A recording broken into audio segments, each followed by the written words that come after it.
नमस्कार। मैं और आप देख रहे हैं द एसबी प्रेस। चलिए आज फिर एक बार आपको इतिहास की पन्नों से रूबरू कराते हैं। आपको बताते हैं कि 18 जुलाई यानी आज के दिन इतिहास में क्या हुआ था। आप सभी को बता दें कि 18 जुलाई 1947 को ब्रिटिश संसद द्वारा पारित भारत स्वतंत्रता अधिनियम 1947 को शाही स्वीकृति मिली थी और ये कानून बन गया था।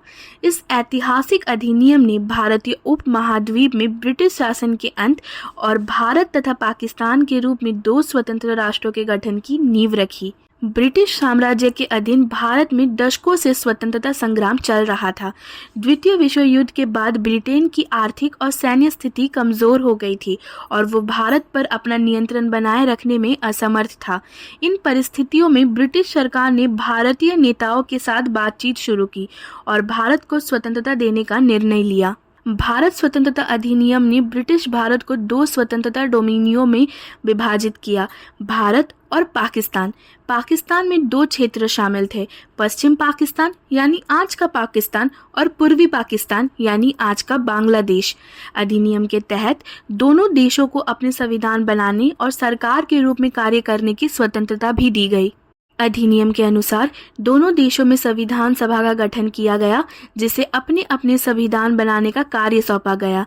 भारतीय संविधान सभा ने 26 नवंबर 1949 को भारत का संविधान अपनाया, जो 26 जनवरी 1950 को लागू हुआ। इसी प्रकार पाकिस्तान ने भी अपना संविधान तैयार किया।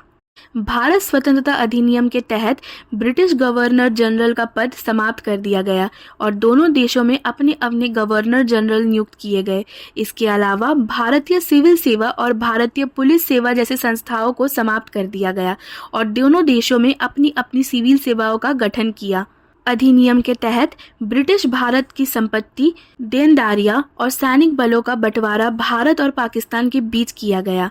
इसके अतिरिक्त दोनों देशों के बीच सीमा निर्धारण के लिए एक सीमा आयोग का भी गठन किया गया, जिसने पंजाब और बंगाल प्रांतों का विभाजन किया।